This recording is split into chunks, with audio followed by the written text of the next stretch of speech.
here's how to cut an onion. An onion is a circle, so we need to cut it in 3 different directions: horizontally, vertically, and on the perpendicular axis.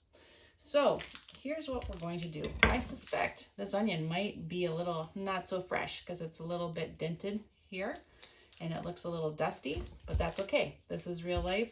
We have onions that are a little old. Let's see how it is. So first, this is what I would suggest. We'll cut it on the end. I took a generous piece because I thought it was bad, but it actually looks okay. And then we can cut the other end. Now, the next step is to get this peel off. When I was growing up, we used to take just the thinnest layer of the peel, and it would take forever to get that off. When I started working in restaurants, I learned you just take this outer layer, just the, not the very outer layer, because that'd be the thin paper part, but you take this layer underneath, and it comes off so easily, just like that, just like a little coat. So let's get rid of the skin here. That's probably the hardest part. The rest of this is pretty easy. So if there are any bad parts, let's take those off too. And then what we'll do is, to make it easy on ourselves, we cut it in half because we don't want it rolling all over the place. Let's just do half at a time. Then now we've got this half.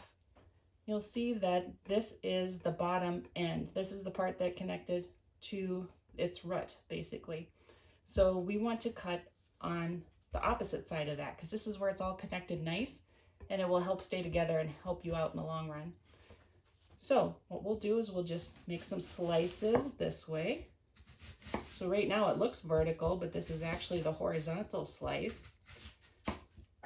And then let's just tip it over. So you see we have these horizontal slices. Then next we will do that vertical slice. And if you notice, if you can see, I'm not going all the way through to the end because that will help it stay together at the end so it doesn't come apart. It's almost like a little miniature blooming onion here. And maybe you have a couple pieces that come out, that's okay. And then let's do it on the perpendicular axis here, like so. It's just like math, right? It's like X axis, Y axis, Z axis.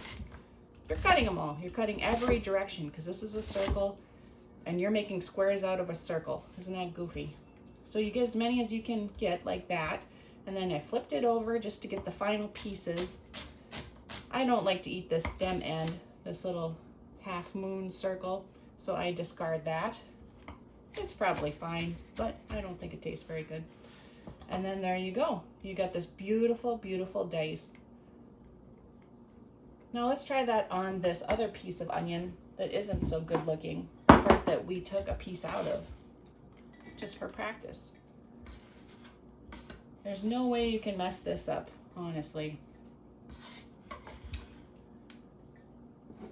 So on this part, let's use the same principles.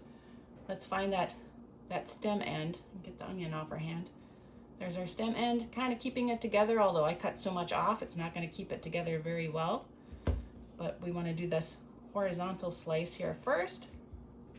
So we'll keep our fingers out of the way and get a couple of slices in, maybe just 2 slices because it's kind of dilapidated now. Now let's do that vertical slice. Put my hand over it just to keep them together so they slice really easily in the next slice. Scoot it there. So we've gone this way. We've gone this way. Now we go this way. And this is what makes the beautiful squares, as big or as little as you'd like. And there you go. Let's get rid of that stem end. And now we've got these extra pieces here. No big deal. We can just manually slice them and they're pretty good. And there you go. Beautiful diced onions in the real world. Messy, yet pretty easy. We just diced a whole onion and it took almost no time. So enjoy. Having knife skills makes cooking so convenient.